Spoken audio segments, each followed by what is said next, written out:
Cough syrup पर कांग्रेस का candle march, स्वास्थ्य मंत्री के इस्तीफे की मांग, मृत बच्चों को दी श्रद्धांजलि। मध्य प्रदेश के कफ सिरप से हुई मासूम बच्चों की मौत के विरोध में कांग्रेस ने गुरुवार शाम हरदा जिला मुख्यालय पर कैंडल मार्च निकाला। यह मार्च प्रदेश कांग्रेस अध्यक्ष जीतू पटवारी के निर्देश पर आयोजित किया गया, जिसमें स्वास्थ्य मंत्री राजेंद्र शुक्ला के इस्तीफे की मांग की गई। मार्च की शुरुआत घंटाघर चौक स्थित महात्मा गांधी प्रतिमा से शुरू हुई और समापन भीमराव अम्बेडकर चौक पर किया गया। इस दौरान कांग्रेस कार्यकर्ताओं ने मौन रखकर मृत बच्चों को श्रद्धांजलि अर्पित की और मोमबत्तियां जलाकर संवेदना व्यक्त की। कांग्रेस जिलाध्यक्ष मोहन बिश्नोई ने कहा कि जिस तरह उर्वरक कंपनियां अंधाधुंध मुनाफा कमा रही हैं, उसी तरह दवा कंपनियां भी बेपरवाही से कारोबार कर रही हैं, जो आम जनता और बच्चों के जीवन के लिए खतरा बन चुका है। उन्होंने प्रदेश सरकार और स्वास्थ्य विभाग पर गंभीर लापरवाही का आरोप लगाया। बिश्नोई ने कहा कि इतने बड़े हादसे के बावजूद जांच रिपोर्ट अभी तक सार्वजनिक नहीं की गई है और न ही किसी दोषी पर ठोस कार्रवाई हुई है। उन्होंने तत्काल उप मुख्यमंत्री एवं लोक स्वास्थ्य मंत्री राजेंद्र शुक्ला, प्रमुख सचिव संदीप यादव, ड्रग कंट्रोलर दिनेश कुमार मौर्य और डिप्टी ड्रग कंट्रोलर शोभित कोस्टा के इस्तीफे की मांग की है। उन्होंने सवाल उठाया कि इतने गंभीर हादसे के बाद भी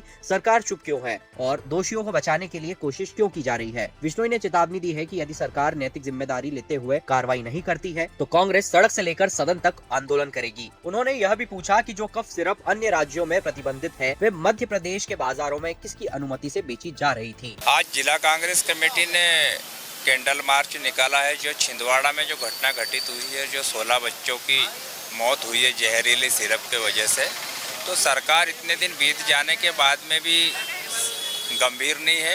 और जो स्वास्थ्य मंत्री है राजेंद्र शुक्ला, उनका इस्तीफा लेना था। हमने उनका इस्तीफे की मांग को लेके और आज कैंडल मार्च निकाला है और 2 मिनट का मौन रखा है कि सभी बच्चों को भगवान अपने श्री चरणों में स्थान दे। अगर इस्तीफा नहीं होता है तो कांग्रेस हर स्तर पे बड़ा आंदोलन करेगी। अब बदलेगी हरदा की चाल, क्योंकि आ गया है बाटा फुटवेयर्स का शोरूम हरदा में। अब चलो स्टाइल में। पता ground floor GP mall, bus stand road, Harda.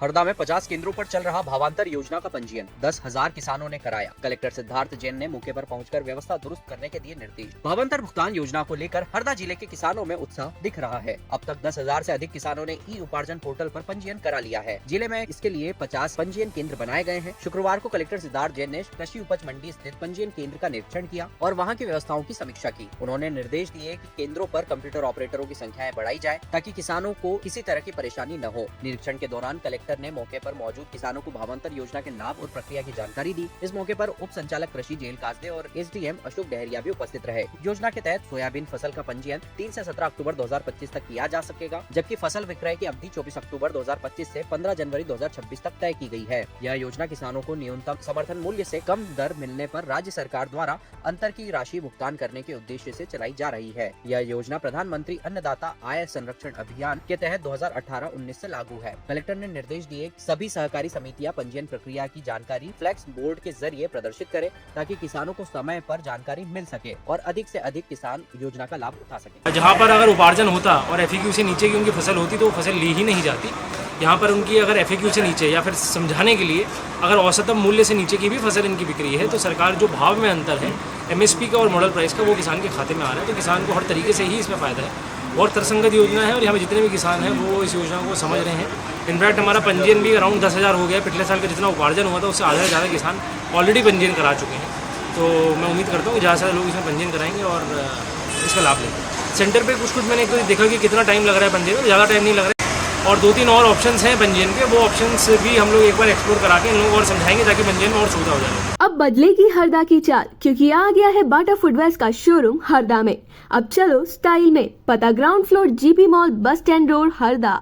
डाक विभाग ने बढ़ाया सुरक्षा कवच, फैक्ट्री श्रमिकों का कराया 5 लाख तक का दुर्घटना बीमा। डाक विभाग ने आम नागरिकों और कर्मचारियों के सुरक्षा भविष्य के लिए एक सराहनीय पहल की है। विभाग द्वारा चलाई जा रही दुर्घटना बीमा योजना के अंतर्गत कई लोगों को सुरक्षा कवच प्रदान किया गया। इसी के तहत डाक निरीक्षक अमित कुमार व्यास ने जिले के सभी उद्योगों, फैक्ट्री संचालकों और नागरिकों से अपने कर्मचारियों और परिवारों के लिए इस योजना का लाभ उठाने की अपील की है। उन्होंने बताया कि यह योजना न सिर्फ सुरक्षा देती है बल्कि आपात स्थिति में आर्थिक सहारा भी बनती है। उन्होंने जानकारी दी कि 339 रूपए के प्रीमियम पर 5 लाख रुपए, 555 रूपए के प्रीमियम पर 10 लाख रुपए और 775 रूपए के प्रीमियम पर 15 लाख तक का बीमा क्लेम प्राप्त किया जा सकता है। इसके साथ ही डाक निरीक्षक ने बताया कि डाकघर में सुकन्या समृद्धि योजना के तहत खाते भी खोले जा रहे हैं, जो 10 वर्ष तक की बालिकाओं के लिए शुरू की गई है। इस योजना में प्रति माह 250 रूपए जमा करने पर 8.2% वार्षिक ब्याज दर का लाभ मिलता है। उन्होंने कहा कि यह योजना बेटियों की शिक्षा और परिवार की आर्थिक सुरक्षा के लिए बेहद उपयोगी है।